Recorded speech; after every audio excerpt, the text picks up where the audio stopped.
Hello everybody, आप सभी का हमारे YouTube channel nice college here में एक बार फिर से स्वागत है। जैसा कि मैंने आपको प्रीवियस वीडियोज में माइक्रो ऑर्गेनिज्म, सूक्ष्म जीव तथा एल्गी, शैवाल को डिस्कस किया है। अब हम उसी तरह अपने इस वीडियो में बैक्टीरिया, जीवाणु के बारे में पढ़ेंगे। देखिए, आपको सबसे पहले यह जान लेना जरूरी है कि बैक्टीरिया, जिसे हिंदी में जीवाणु कहते हैं, वह मैंने आपको बताया था माइक्रो ऑर्गेनिज्म, सिंगल सेल्ड तथा मल्टी सेलुलर फॉर्म में होते हैं। तब आपको यह जान लेना जरूरी है बैक्टीरिया इन दोनों में किसके अंतर्गत आता है, किससे रिलेटेड होता है। मैंने आपको इंट्रोडक्शन क्लास में ही बता दिया था, बैक्टीरिया सिंगल सेल्ड की फॉर्म में होता है। बैक्टीरिया सिंगल सेल्ड एक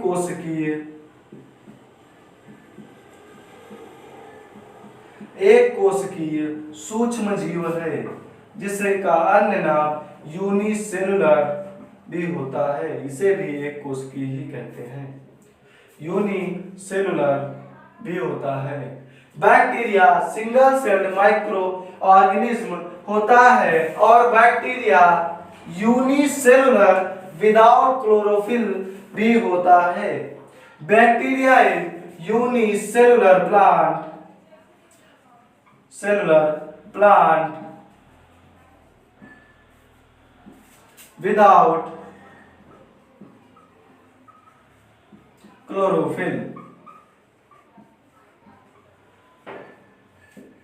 देखिए, बैक्टीरिया जो है वह यूनिसेलुलर प्लांट, एक उसकी पादप जगत के अंतर्गत तो आता ही है, जिसको मैंने अभी प्रीवियस टॉपिक पर क्लियर किया कि बैक्टीरिया कौन सी फॉर्म में होता है या किस माइक्रोऑर्गेनिज्म की किस फॉर्म में प्रेजेंट होता है। वह यूनिसेलुलर, एक कोशिकीय पादप जगत के माइक्रोऑर्गेनिज्म होता है, एक यूनिसेलुलर प्लांट्स के अंतर्गत आता है। लेकिन बैक्टीरिया में क्लोरोफिल नहीं होता है। Bacteria is without of chlorophyll, या पर्णहरित नहीं होता है। बिकॉज यह इसे फिर भी माइक्रो ऑर्गेनिज्म या फिर सूक्ष्म जीव क्यों कहते हैं, क्योंकि यह बैक्टीरिया जो होता है वो चारों तरफ से सेल वॉल, या क्यों ऐसा मतलब क्यों होता है कि यह chlorophyll without unicellular plants without chlorophyll यह क्यों होता है। बिकॉज ऑफ यह बैक्टीरिया जो होता है वह चारों तरफ से सेल वॉल से घिरा हुआ होता है।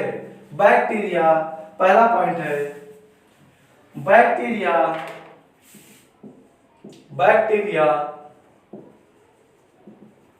जो होता है वो चारों तरफ से सेल वॉल से घिरा हुआ होता है। जैसे यह बैक्टीरिया है तो यह चारों तरफ से सेल वॉल से घिरा हुआ होता है, जिसे हिंदी में कोशिका भित्ति कहते हैं। और बैक्टीरिया इसकी सेल वॉल में सेलुलोज एब्सेंट होता है, इसकी सेल वॉल में सेलुलोज प्रेजेंट नहीं होता है। तो फिर बैक्टीरिया की सेल वॉल में क्या प्रेजेंट होता है, तो इसकी सेल वॉल में ग्लूकोसमिन प्रेजेंट होता है। इसकी सेल वॉल में, इस बैक्टीरिया की सेल वॉल में ग्लूकोसमिन,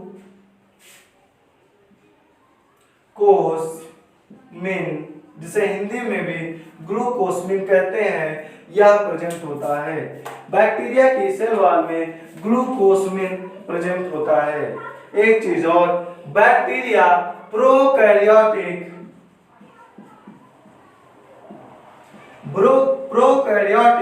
सेल के अंतर्गत आता है, जिसे हिंदी में प्रोकैरियोटिक कोशिका कहते हैं।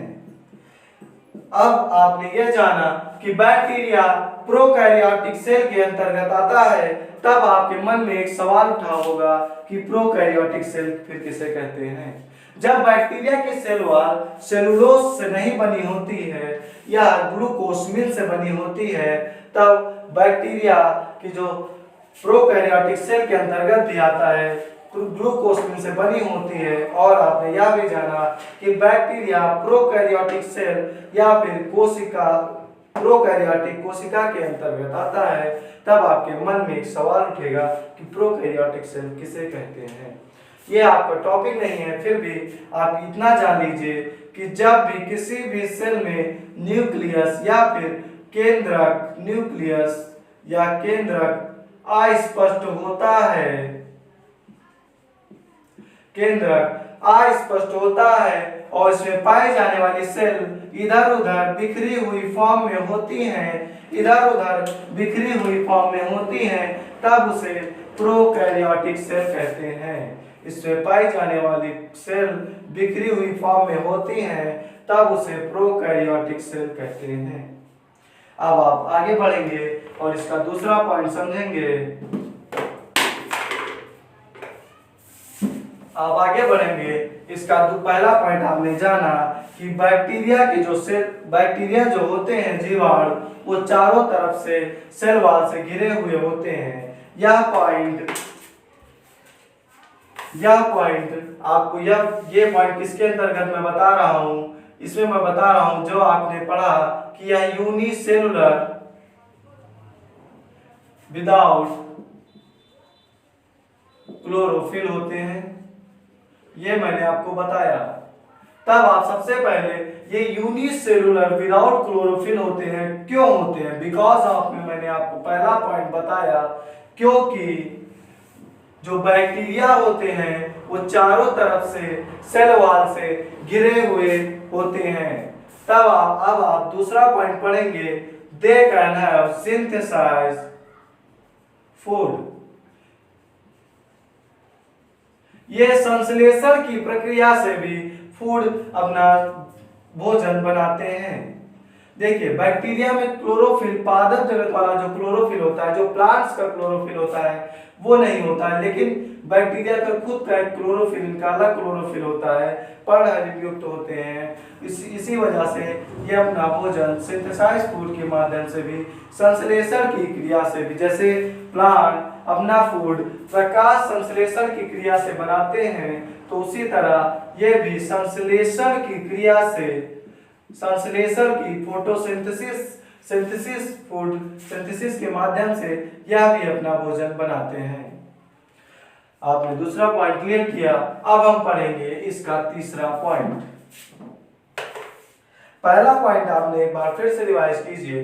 पहला पॉइंट आप पढ़े कि ये बैक्टीरिया चारों तरफ से सेल वॉल से घिरे हुए होते हैं।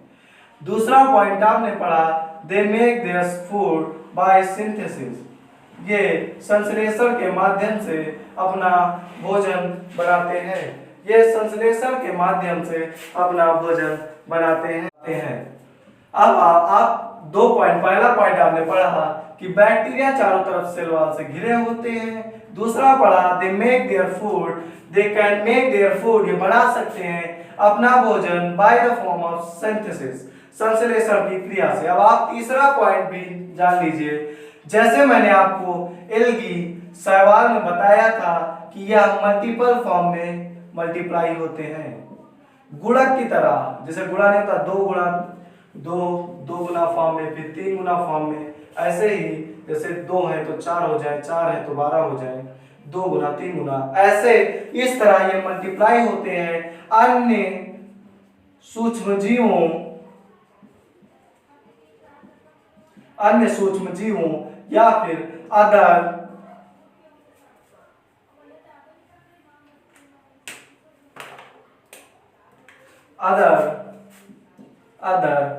माइक्रो ऑर्गेनिज्म की तरह यह भी मल्टीपल फॉर्म में बढ़ते हैं, यह आपने जाना। अब मैं आपको बता दूं, आपका यह हो गया ये 3 point, why bacteria unicellular without chlorophyll.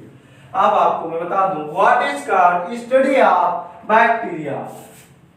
जीवाणु के अध्ययन को हम क्या कहते हैं? स्टडी ऑफ बैक्टीरिया, या फिर जीवाणु के अध्ययन को हम क्या कहते हैं? जीवाणु के अध्ययन को हम क्या कहते हैं? तो इसके अध्ययन को हम बैक्टीरियोलॉजी कहते हैं। इसे हिंदी में भी बैक्टीरियोलॉजी कहा जाता है। जीवाणुओं के अध्ययन को हम बैक्टीरियोलॉजी कहते हैं, जिसे एंटोनी वॉन लीवेनहॉक ने डिस्कवर किया था। यह आपके सिलेबस में नहीं दिया है, लेकिन यह जानना आपके लिए बेहद जरूरी है। जीवाणुओं के अध्ययन को बैक्टीरियोलॉजी कहते हैं, और बैक्टीरियोलॉजी को किसने डिस्कवर किया था? Antony von Leeuwenhoek. इसे हिंदी में भी एंटोनी वॉन लीवेनहॉक कहते हैं, क्योंकि यह एक नाम है। अब आप आगे बढ़ेंगे और जानेंगे कि बैक्टीरिया को जब यह क्लोरोफिल नहीं होता, इनमें पाया नहीं जाता है, और इनकी सलवार में सेलुलोज नहीं प्रेजेंट होता है, तब भी इन्हें हम प्लांट किंगडम के अंतर्गत क्यों रखते हैं? देखिए, बैक्टीरिया में सेलवार में सेलुलोज नहीं प्रेजेंट होता है। इसको मैंने आपको सबसे पहला पॉइंट आपको बताया। जीवाणु की सेलवार में सेलुलोज प्रेजेंट नहीं होता है, पहला पॉइंट आपको बताया। दूसरा पॉइंट आपको यह बताया, यह पहला पॉइंट देखिए, मैंने आपको यह पॉइंट किसके अंतर्गत, देखिए सबसे पहले मैंने आपको बताया कि इनमें क्लोरोफिल नहीं होता है, फिर भी इन्हें हम प्लांट किंगडम या फिर हिंदी में पादप जगत, ये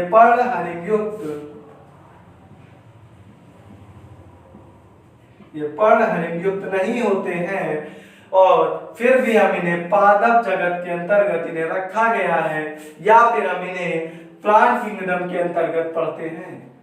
तब इन्हें क्यों पढ़ते हैं, फिर भी हमें इन्हें क्यों पढ़ना पड़ता है, तब उसमें आप पहला पॉइंट लिखेंगे। ऐसा क्वेश्चन अगर आपके पेपर में आएगा तो आप पहला प्रश्न लिखेंगे, because their cell wall is not made up of cellulose। Hindi medium students के लिए, क्योंकि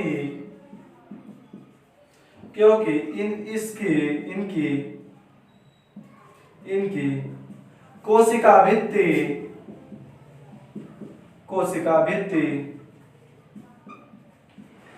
सेलुलोज से नहीं बनी होती है।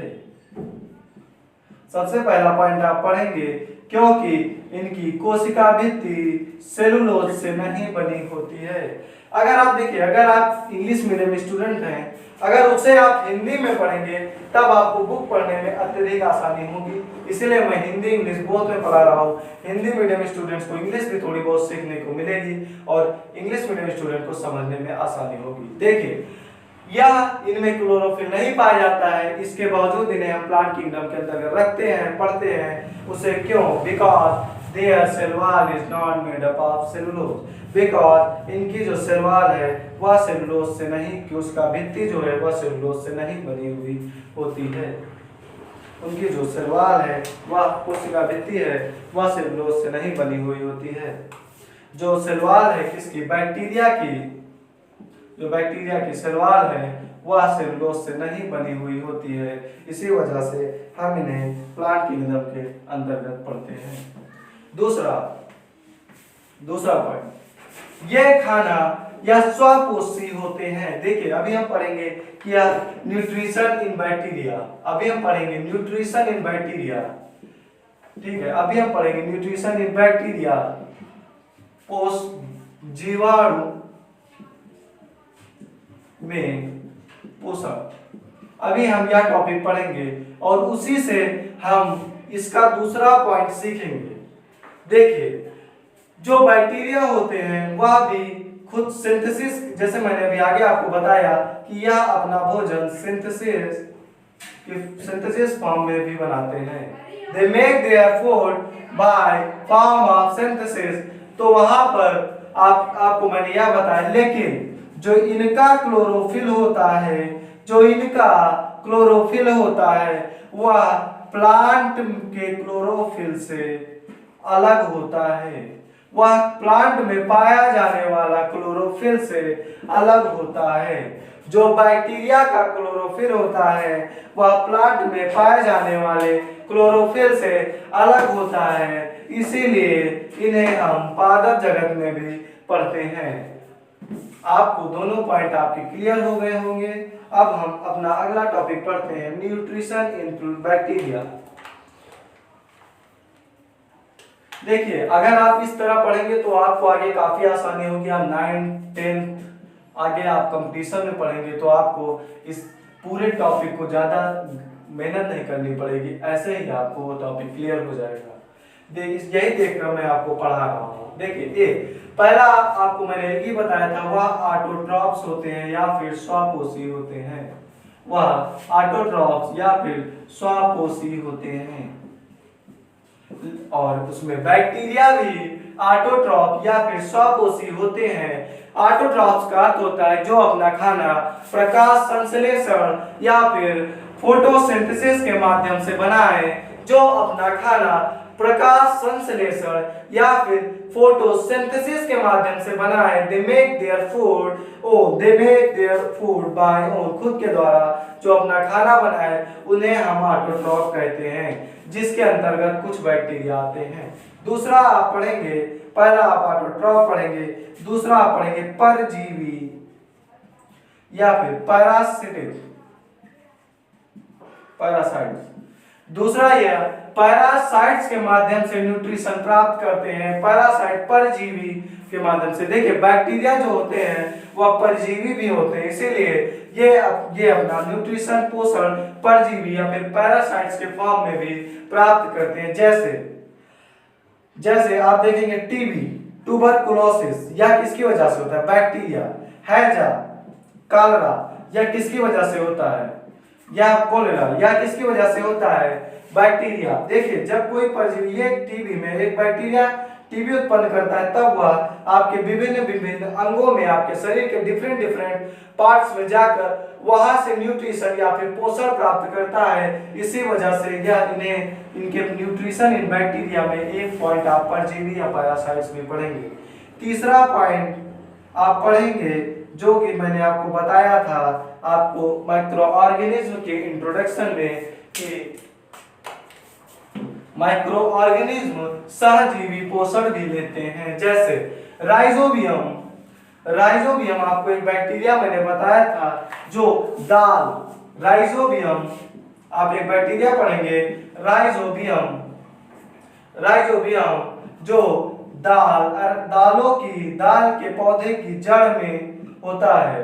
जो दाल के पौधे की जड़ में होता है और उन्हें यह नाइट्रोजन को नाइट्रेट्स की फॉर्म में कन्वर्ट कर देता है, या नाइट्रोजन को नाइट्रेट्स की फॉर्म में कन्वर्ट कर देता है, और या सॉइल को फर्टाइल कर देता है, भूमि को उपजाऊ बना देता है, जिससे पौधों को आसानी होती है ग्रो करने में, बढ़ने में आसानी होती है, और जो पौधे होते हैं वह इस बैक्टीरिया को पोषण करने के लिए सहायता प्रदान करते हैं। इस तरह इस फॉर्म को हम कहते हैं सहजीवी पोषण। इस पोषण को, इस न्यूट्रिएंट्स को हम लोग कहते हैं सहजीवी पोषण। इस न्यूट्रिएंट इस प्रकार के उसको हम कहते हैं सहजीवी पोषण। अब आपने न्यूट्रिएंट्स इन बैक्टीरिया पढ़ लिया है। अब आप पढ़ेंगे शेप ऑफ बैक्टीरिया। अब आप पढ़ेंगे शेप ऑफ बैक्टीरिया। अब आप पढ़ेंगे शेप्स ऑफ बैक्टीरिया। जीवाणु के आकार। देखिए, जो जीवाणु होते हैं वो आपको स्फेरिकल फॉर्म में, ओवल फॉर्म में भी मिलेंगे, या आपको ऐसे वर्गाकार आयताकार फॉर्म में भी मिलेंगे, ये आपको कामा की फॉर्म में भी मिलेंगे। इस प्रकार ये आपको रॉड्स जो निकले होते हैं उनके फॉर्म में भी मिलेंगे। लेकिन यह चेन भी बनाते हैं, जैसे यह बैक्टीरिया हुआ तो यह चेन भी बनाता है और ये साथ में मिलकर एक जोड़े भी बनाते हैं, जैसे ये बैक्टीरिया ऐसे। ये कोई भी देखिए स्फेरिकल फॉर्म में पाए जाने वाले बैक्टीरिया, जैसे ये इस तरह जो बैक्टीरिया होते हैं वह स्फेरिकल फॉर्म में या गोला के फॉर्म में होते हैं, जो इस तरह दो बैक्टीरिया से ऐसे मिल गए, ऐसे एक यह बैक्टीरिया एक बैक्टीरिया, इस तरह दो बैक्टीरिया मिल जाएंगे तो यह जोड़े बनाएंगे, पेयर बनाएंगे, तो ऐसे फॉर्म ऑफ बैक्टीरिया कहलाते हैं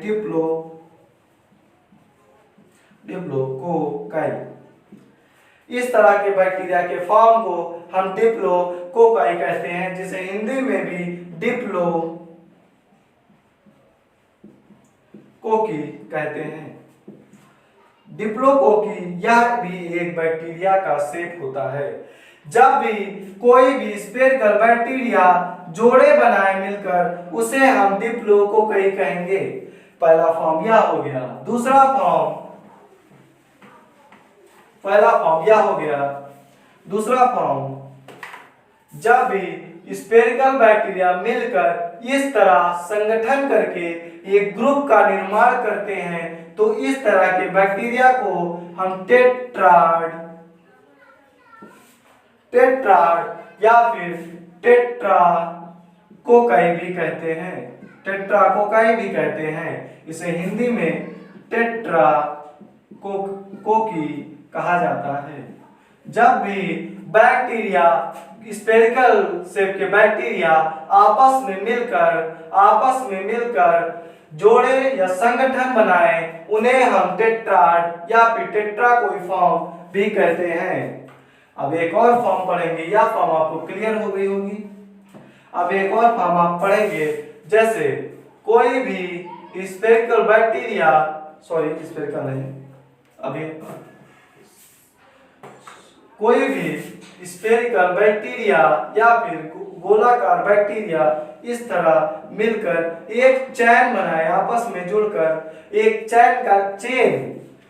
चेन का निर्माण करें, एक जंजीर का निर्माण करें। जब गोलाकार जीवाणु मिलकर ऐसे जैसे आपने देखा होगा जानवरों को एक चैन पहनाई जाती है जिसमें इस तरह कड़ी बनी रहती है, उसी तरह जब बैक्टीरिया एक साथ मिलकर एक चेन का निर्माण करते हैं, एक जंजीर का निर्माण करते हैं, तो उसे हम स्ट्रेप्टोकोकी कहते हैं। इस तरह के फॉर्म को हम स्ट्रेप्टोकोकी कहते हैं। इस तरह के फॉर्म को हम स्ट्रेप्टोकोकी कहते हैं। इस तरह के फॉर्म को हम स्ट्रेप्टोकोकी कहते हैं। एक और आपने फॉर्म पढ़ी होगी, देखिए कुछ बैक्टीरिया इस आकार के होते हैं जिसे हम आपने पढ़ा होगा आयताकार, रेक्टेंगुलर। देखिए इस तरह फॉर्म में बैक्टीरिया पाए जाते हैं। ये भी एक प्रकार की चेन का निर्माण करते हैं, जंजीर का निर्माण करते हैं। इसे हम चेन ऑफ, जैसे कोई एक जंजीर का निर्माण करते हैं, जब आयताकार बैक्टीरिया मिलकर एक जंजीर का निर्माण करे तो इन्हें हम चेन ऑफ बैसिली कहते हैं। बैसिली बैक्टीरिया की जंजीर कहते हैं, या इस शेप में भी पाए जाते हैं। अब आप एक और, मैंने आपको रॉड्स के फॉर्म में बताया। देखिए जब भी किसी बैक्टीरिया में इस तरह रॉड्स निकल आती हैं, इस तरह ये जो रॉड्स निकल आती हैं, छड़े निकल आती हैं, छड़े इस तरह किसी भी आयताकार बैक्टीरिया में इस तरह रॉड्स या फिर छड़े निकल आती हैं, तो उस तरह के बैक्टीरिया को हम फ्लैगलेट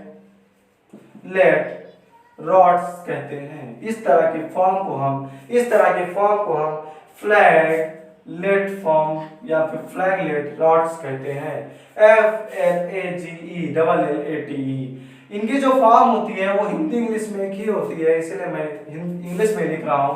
इसी तरह की फॉर्म को हम फ्लैगलेट्स रॉड्स या फिर जिसमें छड़ें निकली होती हैं उन्हें फ्लैगलेट रॉड्स या फ्लैगलेट छड़ों की फॉर्म कहते हैं।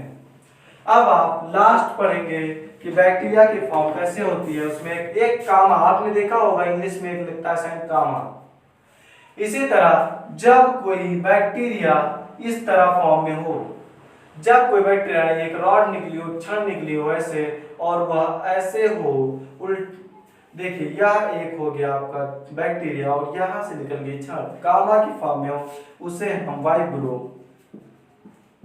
वाइब्रो या वाइब्रोस कहते हैं। इस तरह के फॉर्म में आपको एक बैक्टीरिया मिलता है जिसे हम वाइब्रोस कहते हैं। अब आपने शेप क्लियर कर लिया, अब आप पढ़ेंगे uses of bacteria. Uses of